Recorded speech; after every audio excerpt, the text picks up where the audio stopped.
Cypress Lake members. John Pasdare here with Scott Fisher, our club president.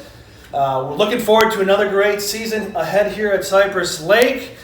Bringing the Forecaddie back. We kind of went away from it, but we're going to try to do this once a month. So big season ahead, Scott. You want to touch base with what we're going to start with here? Yep. I'd be remiss not to say, that the golf course took a big hit in the hurricane, but Bryce has done an unbelievable job of getting it back in shape. I've played a couple of times in the last week, and you'd never know that really there was a hurricane here. So hats off to Bryce. He's done a great job. I think most important, what we want to talk about today, John, is the board has focused for many years during our strategic plan around the culture statement, right, around making Cypress Lake Golf Club the best in class. Our focus is the best in class in Southwest Florida, then it's in Florida, then it's regionally, and it's nationally. And we really do believe that we have the potential of being best in class in the country. So with that, the one thing that we've really talked about is the culture statement. And what does the culture statement really mean, John? Well, if you look at it and think about it in a nutshell, it revolves around one word, 4 topics. That word is respect. Respecting the club facilities, respecting the game of golf and your etiquette on the golf course, respecting your fellow members, and respecting the staff.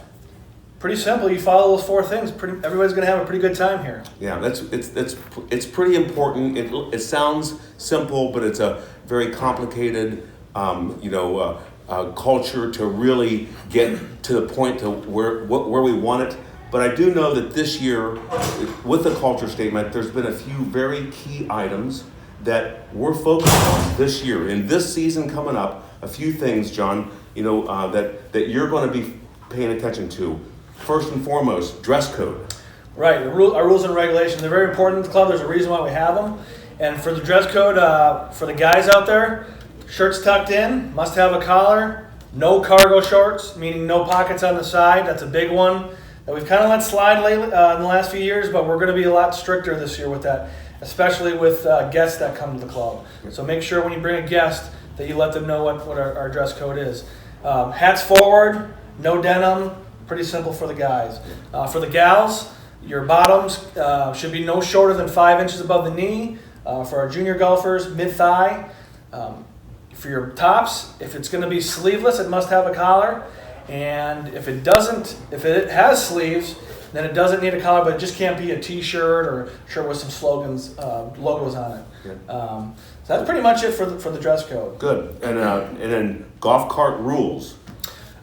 Golf, very important. Very important. And we made that a lot simpler this year with phase 2 of the Natural Area Project, adding some coquina natural areas to both sides of the greens. So very simple.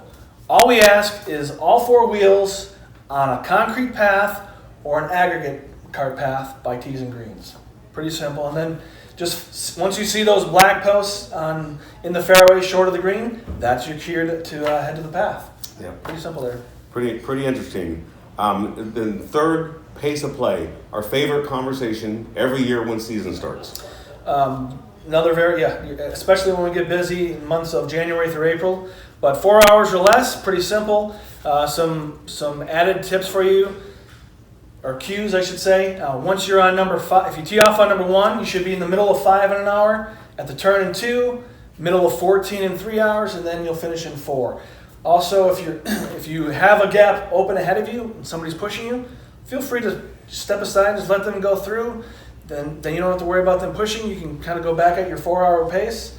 But if you aren't in 4 hours and you're over that, we will ask you to pick it up. We do have a pace of play chart that kind of lets us know each tee time what time they should finish each hole. So we'll have that to go by. Good.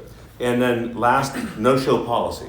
Yeah, pretty simple. Once we're busy, those tee times are very important. They're a hot commodity. So if you have a tee time and you don't show up, you're going to get charged $30, which is about a round per revenue per round, So pretty simple there. Yeah, it's pretty. The no-show policy is pretty important because we have a significant amount of member scheduled rounds here where they put groups together, and the members scheduling those tee times needs to be responsible and accountable to make sure that they get names in there, or else there's a fee cost to those no-show rounds.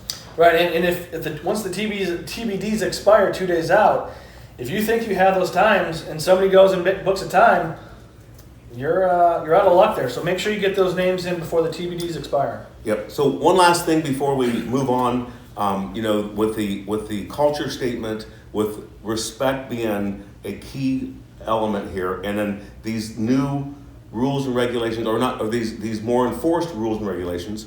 I just want for all the members to realize that we're all owners of the business, and we're empowering our staff here to enforce the rules so that we have the best in class golf club in Southwest Florida. And it requires us to have that, to have those rules enforced, and to be able to really enjoy this club at the level that it deserves. Absolutely. Thank you very much, Scott, on that. Very important. The staff doesn't want to have to enforce those, but we have to in order to be a best-in-class golf club. Just a couple upcoming events. November 4th, don't forget the Welcome Back Party on Friday, November 4th. November 12th, our MGA Fall Better Ball. November 18th and 19th is the Men's Fall Invitational, 2-day member guest event this year. And then Sunday, November 27th, our first mixed event of the year. So don't forget to sign up for those. One key area of communication is that weekly update that goes out on Sundays. Tells you what's coming up for the week. Has upcoming registration links and any other information that you might need to know. And then on top of that, what we've created this year is a save the date booklet, which has by the month golf events, house events, when weekly games are, hours of operation.